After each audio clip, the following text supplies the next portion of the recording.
समझे हम डर जाएंगे, इंसाफ लिए बिन नहीं घर जाएंगे।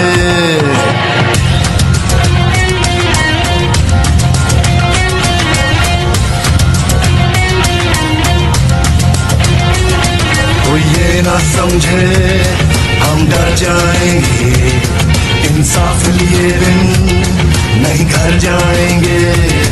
कोई ये ना समझे हम डर जाएंगे, इंसाफ लिए बिन।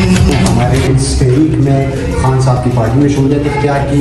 इससे पहले आपको पता है ज़ोहर खान सियासी जो है बैकग्राउंड रहा है। ज़ोहर खान को खुशामदीद कहते हैं।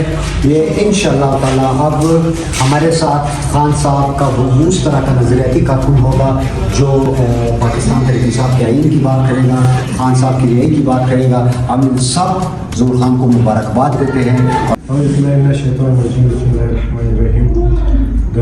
ټول د مخه د ولاړ ملګرو شکریا ادا کوم.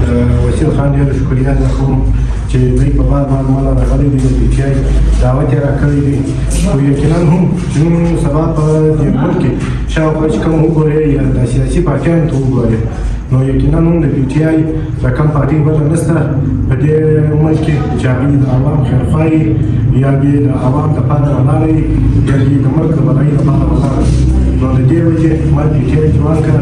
نو انشاءالله تعالی اوس به د مرګ در ساعت پرې که خدای پاک څومره ژوند راکړی وو، نو انشاءالله به د هغه پی ټي آی کې به یو او د خان صاحب دپاره جدوجهد کوو. خان صاحب چې کومه نظریه ده او قرباني ده چې دا کوم 2.5 کاله په جیل کې تېر کړي دي، خلک ډېر وږغېدل.